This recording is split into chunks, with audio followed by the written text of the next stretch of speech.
He's known as the Brain Eater and the most dangerous prisoner in the UK. Robert Maudsley holds the world record for the longest time spent in solitary confinement. He's been in solitary confinement for 46 years. They keep him in a glass cage underground behind 17 locked doors because he's seen as so dangerous. Just a very quick warning before we get into all the details. In this case, we are going to talk about the abuse and SA of children. Robert Maudsley and his siblings were removed from their parents' custody when Robert was only 6 months old due to severe neglect and abuse. So Robert and his siblings grew up in an orphanage, but this was actually a really happy time because it was the first time they were ever actually treated well. And this life was all that Robert ever knew because he was taken from his parents when he was a baby. But when Robert was 9 years old, his parents decided that they wanted their kids back. And these people are complete strangers to Robert, and they're still super neglectful and abusive. The house was disgusting,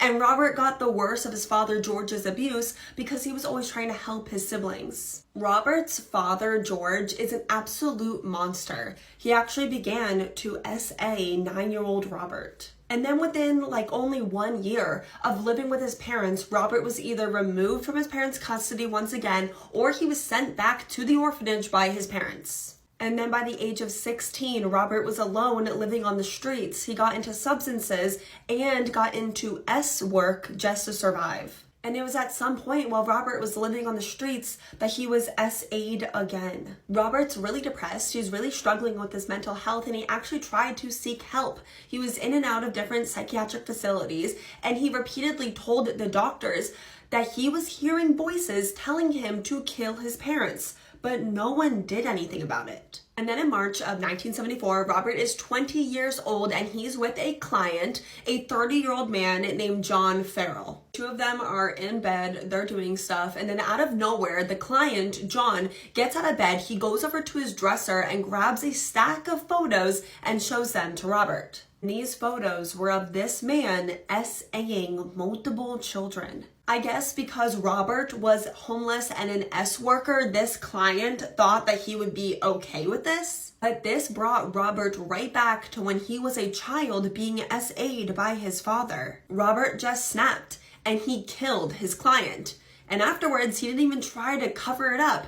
20-year-old Robert went to the police and he turned himself in. It was determined, however, that Robert was unfit to stand trial because he wasn't sane. So Robert was sent to the first ever asylum for the criminally insane. And at this hospital, Robert lived a good handful of years, but he made it very clear that he hated people who committed SA crimes, especially towards children. And then in 1977, at the age of 23 years old, Robert met another patient at this psychiatric facility, and his name was David Alan Francis. And David is a convicted PDF who Robert hates. They remind him of his father, who the voices in his head tell him to kill. Robert tells another patient at the hospital that he wants to kill David, and the other patient is down to help him. So the two of them begin planning. Robert steals a plastic spoon from the kitchen and files down the handle of the spoon to be a sharp weapon. And by the way, the other patient that's going to help Robert kill David is also named David, so just to make it easier, I'm going to call him other patient.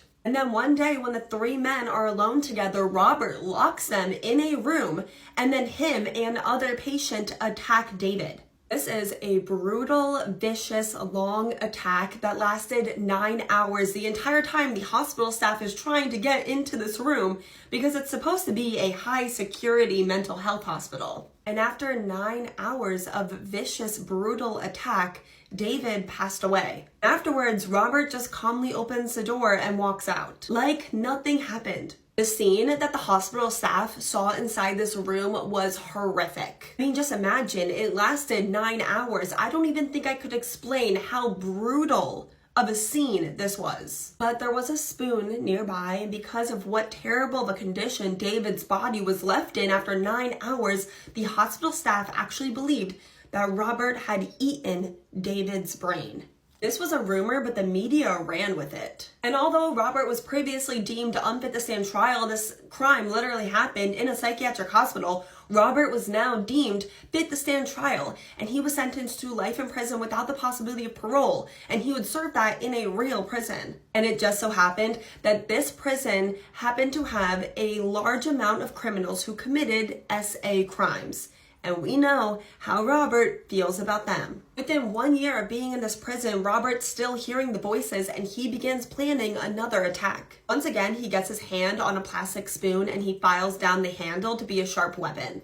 Robert lured an inmate into his cell named Senley Darwood. This man was in prison for the death of his wife, but he was a registered SA offender. Robert attacked him with his spoon, and after it was done, Robert shoved his body under his bed, cleaned himself up, and then went out looking for another victim because Robert was not done. Robert walked into the cell of another inmate named William Roberts. This man was in prison for the crimes he committed against children. Robert attacked him with his spoon in an absolute frenzy. And after, just like before, Robert doesn't try to cover up his crimes. He walks straight up to the prison guard, hands him his makeshift weapon, and says, "Looks like you'll be short 2 on roll call later." Again, Robert shows no remorse. He thinks that him taking out people who've committed crimes against children is him doing the world a favor. But this time, it was decided that Robert was just too dangerous to be around other inmates. Robert, at the age of 25 years old, was put in solitary confinement.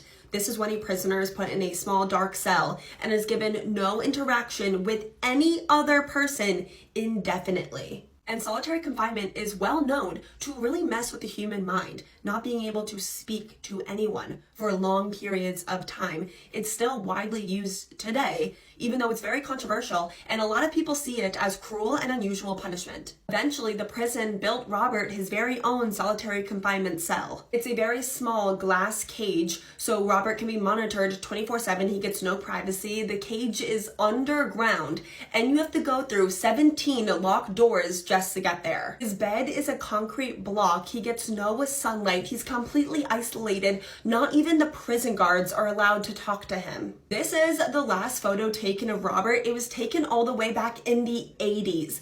There is 0 documented photos taken of Robert since then or of his underground prison cell. All we know is that the cell for Hannibal Lecter in the Silence of the Lamb movie is inspired by Robert's cell. For years, Robert tried to deny his stay in solitary confinement, but it's always been denied. And to this day, in this exact moment, Robert Maudsley is still in solitary confinement. He was put in solitary confinement when he was 25 years old. He is 71 years old today. He's been in solitary confinement for 46 years. He holds the world record for the longest time in solitary confinement. At some point, the prison gave him like a TV and a PlayStation, stuff like that, but then they just randomly took them back. This is a very recent update from just this month. And Robert has just given up, and he's currently on a hunger strike. Have you guys ever heard this case before? When I was reading it for the first time, my jaw was literally on the floor. Have you guys heard this case before? What are your thoughts on it? Let me know in the comments. While you're there, tell me what case you want to see me cover next. And until then, I will see you guys tomorrow with another video.